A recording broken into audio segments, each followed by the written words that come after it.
পটিয়া উপজেলার কোলাগাঁও ইউনিয়নের পশ্চিম কোলাগাঁও সৈয়দ আরবি সুলতান আনোয়ারুল হক শাহ আউলিয়া রহমতুল্লাহ প্রকাশ অগ্নি শাহ রহমতুল্লাহ মাজার এবং মসজিদ দখলের পায়তারা ও কুচক্র মহল মিথ্যে এবং ভিত্তিহীন বানোয়াট চট্টগ্রাম ভিত্তিক পত্রিকায় নিউজ প্রকাশের প্রতিবাদে মানববন্ধন গত 2 ডিসেম্বর রোববার সন্ধ্যায় অগ্নি শাহ মাজার প্রাঙ্গণে উক্ত মাজার কমিটি মানববন্ধন অনুষ্ঠিত হয়।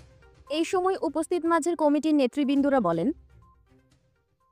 আমাদের একটা মাজার এই আনোয়ারুল হক শাহ প্রকাশ অগ্নি শাহ মাজার, এটার একটা কমিটি নিয়ে আমরা বিগত অনেক দিন যাবত এই কমিটি চালাতেছি এবং মাজারের মতোয়ালি নামে জায়গা ছিল, মতোয়ালি শেষ মধ্যে জায়গা মতোয়ালি নামে চলে যায়, এটা মাজার নামে থেকে যায় মাজার কমপ্লেক্স আনোয়ারুল হক শাহ মাজার।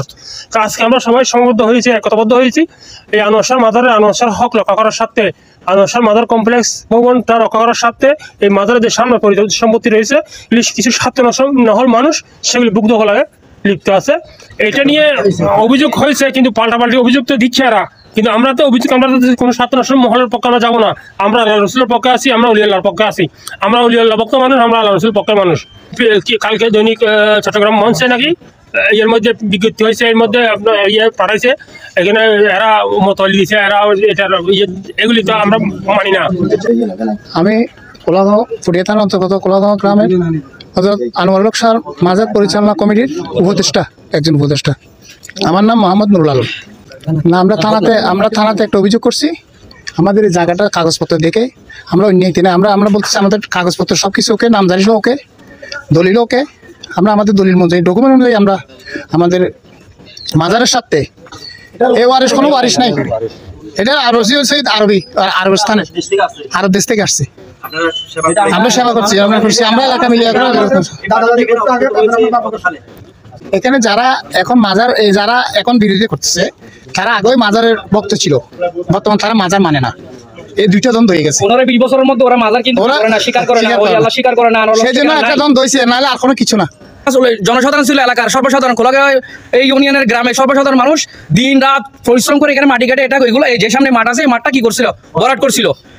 15-20 বছর পরে এ কি করছে, যে বুরহানুদ্দিন ফিরোজ সাহেব যে মোতওয়ালি ছিল উনি এখান থেকে কনভার্ট হয়ে গেছে অন্য জায়গায়, সে মাজার মানে না, মাজার মানবে না, তার অনুসারী কি ছিল ওরা মাজার মানবে না, এরকম করতে করতে কি করছে, 26 ঘন্টা জায়গা নিয়েছিল, 28 ঘন্টা জায়গা নিয়েছিল, তার মধ্যে 10.5 ঘন্টা জায়গা আমাদের এখানে স্থানীয় লোকাল যারা ছিল মাজারের উসিলায় কিছু টাকা নিয়ে কি করছে, ওই যে মোতওয়ালি হিসেবে মাজারের নামে দিয়ে দিছে, তখন মোতওয়ালি হিসেবে দিছে, এরপর 10.5 ঘন্টা জায়গা যখন এ কি করছে, এ যখন মাজার বিরোধী করছে তখন আর ওই জায়গাগুলা ওর নামে মাজার নামে নেই নাই, মোতওয়ালি হিসেবে সে নিজের নামে আলাদাভাবে নিছে।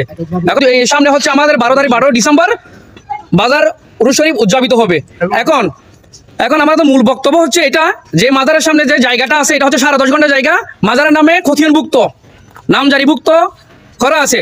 স্বার্থনশীল মহল যারা মানে বিভিন্ন ধরনের করতেছে, ঝামেলা করতেছে, মাজার নামে কোনো জায়গা নেই, কিন্তু কাগজে কলমের ডকুমেন্টে দলিলে মূল সব জায়গা মাজার নামে কি করা আছে, নামজারি করা আছে। আমরা স্থানীয়তা নাই, খালাফুলতা নাই, 2-3 বার আমরা কি করছি অভিযোগ করছি, ওরা আজকে যায় কালকে যায়, সময় নেই, এরকম করে দিন পার করতেছে। তো আমরা এর প্রতিবাদ জানাই। ওরা একটা এখানে 15-20 বছর পরে ওরা কি করছে, ওরা একটা এই সংবাদ সম্মেলন করছে এরকম আমরা মাজার মানি, এবার মসজিদে এখানে আমরা স্থাপন করবো। তোমরা মসজিদ কার জায়গায় স্থাপন করবা, মাজারের জায়গায় করো, যেখানে আর অন্য জায়গায় যেগুলো আছে এগুলো তোমরা এখানে করো। তোমাদের আমরা 28 ঘন্টার মধ্যে আমরা নিষেধ করতেছি না যে এটার নাম জারি আছে, ওইটা আমরা যেন কি আমরা যেন মাজারের এই উরুস করতে পারি, ওইটার জন্য আমরা দাবি করতেছি। গতকালকের চট্টগ্রাম মঞ্চের এই মিথ্যা ভিত্তিহীন উদ্দেশ্যমূলক যে নিউজ দেওয়া হয়েছে, আমি সেটার তীব্র নিন্দা ও প্রতিবাদ জানাচ্ছি। এটা বুয়া কমিটি এবং বুয়া মোতওয়ালি, যাকে মোতওয়ালি সাজাচ্ছে তাকে আমরা এলাকার মানুষ কোনোদিন দেখে নাই, সে একজন বুয়া, সে একজন ভূমিদস্যু, সে একজন প্রতারক। তা আমরা এটা তীব্র নিন্দা জানাচ্ছি। আমাদের কথা হচ্ছে এখানে মাজারের যে জায়গাটা আছে এটা কারো বাবদ দিন না, এটা মাজারের নামে দলিল করা। যদি জায়গাটা যদি খোলা থাকে, মাজারের যে সামনে 12 তারিখ যে ওরও উদযাপন হবে, এটা যেন সুষ্ঠুভাবে সুন্দরভাবে করতে পারি। আমরা এই যে স্বার্থনশীল মহল, কুচক্রী মহল যে ষড়যন্ত্র করতেছে, আমরা এই ষড়যন্ত্র যেন বন্ধ হয়, আমরা প্রশাসনের প্রতি সুদৃষ্টি কামনা করছি। কেন্দ্রিক ছিল এবং মাজারের নামে যে তিনি 11.5 ঘন্টা জায়গা ক্রয় করেছেন, যার বিএসও খতিয়ানও আছে। কিন্তু এমন দুঃখের বিষয় একটা হচ্ছে, আমাদের উত্তর এলাকার দীর্ঘদিন যাবৎ আমরা উদযাপন করে আসতেছি। হঠাৎ গতকাল চট্টগ্রাম মঞ্চে আমাদের প্রোগ্রাম ছিল, কালাবর্তা নাই, যে বৈঠক ছিল এবং তারা বৈঠকে উপস্থিত হয় নাই। তারা পত্রিকার মাধ্যমে একটা মিথ্যা বানোয়াট ভিত্তিহীন যে মোতওয়ালি হিসেবে যে সুলাইমান, তাকে আমরা এই কোলাগাঁও জীবনে কেউ দেখে নেই। আপনারা দেখেছেন, সবাই কে দেখেছেন? মতিল হবে অত্র এলাকার, তিনি বহিরাগত অবৈধ সন্ত্রাসী হিসেবে এই এলাকার গুন্ডামানদেরকে নিয়ে অবৈধ সম্পদ, মাদার সম্পদ যে নস্বাত করার জন্য, যেই ব্যক্তিগত করার জন্য, আত্মসাৎ করার জন্য ষড়যন্ত্র করতেছে। মাজার থেকে বের হয়ে আলা হাদিসে গণ্য হয়েছে। আলা হাদিস মানে হলো একটা আলাদা আকিদা, আমাদের সুন্নির আকিদা না। মাজার মানে না, কোনো নবী মানে না, নবী বিশ্বাসী না, অলি বিশ্বাসী না, অলি বিদ্বেষী না। ওরা অলির বিরুদ্ধে। আর আজকে যাই মারা বন্ধন হইতেছে, উনি মারা গেছে বোরহানুদ্দিন, ওনার চাচাতো ভাই, নাম হচ্ছে, উনি ছাগলের 3 নম্বর বাচ্চা। উনি কোনোদিন ডকুমেন্টে মালিক হয় নাই, দলিলটা পড়ে দেখে নাই। দলিলটা পড়ে দেখতে হবে যে মুতাল্লি কি হয়, মুতাল্লি কিভাবে হবে। আর আমরা জানি যে একটা প্রতিষ্ঠানের নামের মধ্যে যদি থাকে, আমার নাম মুতাল্লি থাকবো, আমি মারা যাওয়ার পরে আমার স্ত্রী থাকবে, স্ত্রীর পরে থাকবে আমার ছেলের সন্তান। যদি এভাবে উত্তরসূরি থাকে দলিলের মধ্যে, তাহলে উনি লিখিত থাকলে উনি মালিক হবে, কিন্তু উনি মুতাল্লি হতে পারবে। কিন্তু উনি ওই দলিলের মধ্যে এই বিশ্লেষণ কোনো লেখা নাই। এখানে লেখা আছে শুধু সৈয়দ আরবি হযরত শাহজাবি সুলতান আল-শাহ ফাঁকা সবজি হক ভান্ডার দরবার কমপ্লেক্স, মৌলানা মোহাম্মদ বুরহানুদ্দিন ফিরোজ সভাপতি ও মুতাল্লি। সভাপতি আজকে আসবে, কালকে যাবে। সভাপতি সেক্রেটারি আসবে, যাবে, প্রতিষ্ঠানতে যাবে। প্রতিষ্ঠানের জায়গা এটা। আমরা দীর্ঘদিন 2008 সালে আমার মাদার মাঠ প্রাঙ্গণে ওরস করেছি।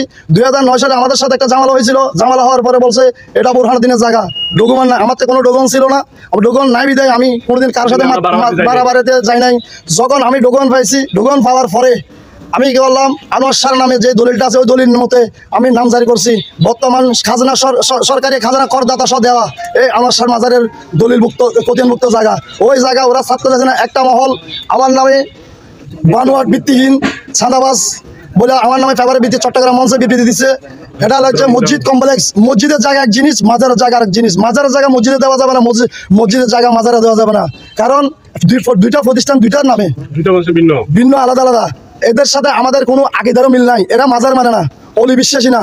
তো যাই অলি বিশ্বাস করবে না, ওই জায়গায় উনি ধরে রাখবে কেমন করে? ওই জায়গাটা আমাদের ছেড়ে দিতে হবে। আমি ফোর্টিয়া টিভির মাধ্যমে এবং প্রশাসনের মাধ্যমে সহায়তা চাচ্ছি, ওইটা যেন আমাদেরকে ওই জায়গাটা ছেড়ে দেওয়ার জন্য।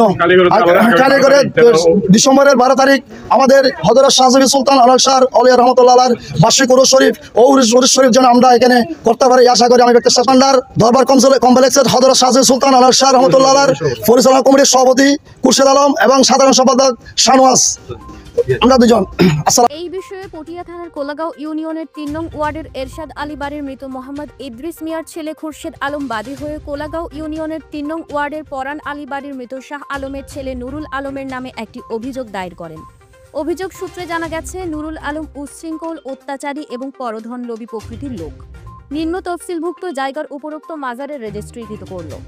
মূলে দখলীয় জায়গার হয়, উক্ত জায়গার বিএস খতিয়ান মাজারের নামে চূড়ান্তভাবে প্রচারিত আছে।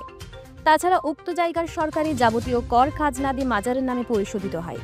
এমত অবস্থায় বিবাদী লোভে বশীভূত হয়ে বিভিন্ন তারিখ এবং সময় আমাদের মাজারের নিম্ন তফসিল জায়গা জবরদখল করার জন্য নানা ধরনের অপচেষ্টায় লিপ্ত হয়েছে। তারই ধারাবাহিকতায় 16 অক্টোবর 2024 তারিখ সকালে অনুমান 9 ঘটিকার সময় বিবাদী তফসিলভুক্ত জায়গা জবরদখলের উদ্দেশ্যে তথা ক্ষেত করার জন্য চাষাবাদ করেছে। ইহাতে আমি সহ মাজারের অন্যান্য সদস্যগণ বাধা প্রদান করিলে বিবাদী আমাদের কথা কর্ণপাত না করিয়া বিভিন্ন ধরনের প্রভাব দেখাইয়া নানা ধরনের হুমকি ধমকি দিয়ে আসিতেছে। এমত অবস্থায় বিবাদী কর্তৃক তফসিলভুক্ত জায়গা নিয়ে যে কোনো সময় যে কোনো মুহূর্তে জবরদখল, দাঙ্গা হাঙ্গামা সহ আইন শৃঙ্খলা অবনতি কিংবা শান্তিভঙ্গের আশঙ্কা করছেন এলাকাবাসী। এই বিষয়ে স্থায়ী প্রশাসনের আন্তরিক সহযোগিতা কামনা করছেন অত্র মাজার কমিটি এবং অত্র এলাকার সাধারণ মানুষ। Desk news, Patiya TV HD।